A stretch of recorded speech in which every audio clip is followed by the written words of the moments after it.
Oh. Hello everybody, my name is Man Muhammad and I'm kind of in the middle of something. Phew. Oh, you're probably wondering what's happening. Well, you see, a few weeks ago I destroyed the internet, and I'm in the middle of getting myself out of the ruins. My copy of Jam is gone. I bet the internet took it out of spite after I made him listen to me talk about a bad movie for a whole 8 minutes. Wait, what's this? Real funny, internet. Real funny. So for those who don't know, Crashbox is an educational TV show made by HBO. You know, the company whose whole reason for existence is to air reruns of Frozen at 3:15 p.m. Yeah, they try to launch original programming mainly appealing to the educational market in the late 90s/early 2000s. Guess what happened? And the weird thing was that HBO Family wasn't like other educational blocks. You see, HBO isn't normal, which is how we got shows like A Little Curious, as well as stuff like Jam. I'll never forget you. And then there's stuff like Pinky Dinky Doo. Okay, that one was actually fine. And of course, Crashbox. But wait, I hear you asking, what the frick is a Crashbox? Well, I'm glad you asked. So this is the part of the episode where I tell you a brief history on what I'm talking about, so Crashbox. However, there isn't much info about how this show was conceived. All we really know is that it was created by two people. The first one is Eamon Harrington, and the second one is John Watkin. I think I butchered those names. I am so sorry. And it was animated by Cup of Coffee Studios. And it ran for 1 to 2 years before being cancelled. Imagine being born only to die 2 years later, and then only be remembered by people who only confused you as a fever dream. Well, that's Crashbox's life. You see, Crashbox is weird. Like, really weird. And combined with the fact that Crashbox aired really early in the morning and nowhere else, plus how I never saw a DVD or VHS release, made people second guess its existence, either brushing it off as a fever dream. But wait, I hear you asking again, what makes Crashbox so dang weird? Well, I'm glad you asked. Again.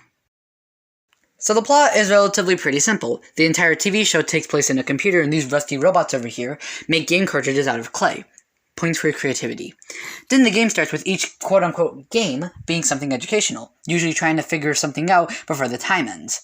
And the games are where Crashbox shines, in my opinion, with showing off different animation styles as well as being really interesting / original ways to teach kids stuff. An example of this would be Distraction News, where a cardboard cutout tells us about science facts with a quiz at the end, to make sure we're not distracted. But how could we be distracted? Well, basically what will happen is that random things will pop up on the screen and try to distract us with different noises and stuff, while she's like rambling. So this plays a key part into kids having to actually focus and like tune out all those other things. I think it's really creative, and I'm surprised most TV shows don't try and do something like that. Another example is Psycho Math, where a stop-motion crazy person tells you to do math problems, ranging from simple addition all the way to division. But instead of telling you the numbers, he tells you a number of something. For instance, let's say the number of pizza slices, 8, minus how much piggy banks are on the screen, 2, equals what? That'd be 6. It's a pretty interesting concept, and I never thought you could make a psychopath kid-friendly. There is also Eddie Bull, where he gives you clues to figure out which animal just ate him, and you need to figure it out before they poop him out. This is one of the more out there skits, and this is claymation, but for some reason his mouth is live action. Like, imagine how weird it would be if you saw a cartoon character with a realistic mouth. But these are nothing compared to the Revolting Slob. This uses a disgusting puppet that is somehow supposed to teach children vocabulary. I don't even know how this got past airing. It's just everything so weird. We have this disgusting puppet that's just eating beans and sitting on its couch, and during all of this, like while he's gliding out, you just hear just like a kind woman's voice, just going like, looks like the Revolting Slob is hungry. He must be famished. Isn't that right, the slob? It's so weird. And I think that's why I love it. Also, not to mention how he's the only one to get its own Wikipedia article, its own separate one from all the other ones. And you know what? Revolting Slob deserves it. Good for him. And this is just scratching the surface of the show, and how many segments it has, and how cool it is. Oh, and I almost forgot the skits in between the games.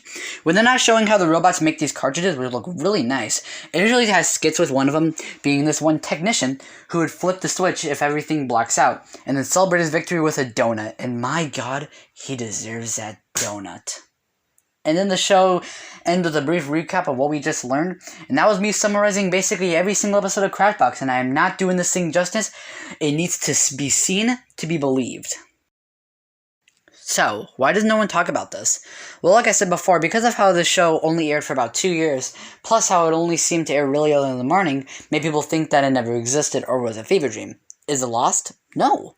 Despite not coming to DVDs or VHSs, it still has most of its episodes on streaming services like HBO Max, not to mention how it still airs through circulation on HBO Family. Granted, it's still in that 6 a.m. time slot, making people second-guess the show's existence to this very day. You know what? This show ain't that bad. Sure, it's weird, but that's what Crashbox was meant to be. It was weird and it celebrated its weirdness. It wasn't afraid to have disgusting slobs or psychotic people who do math to be shown in front of a young kid. Topped with great animation from 2D to CG to even stop motion, and with its personality, the show is really good and deserved better. Now, let me crack open this disc and watch some Crashbox. I will give the internet this. He does know how to scare someone on Halloween.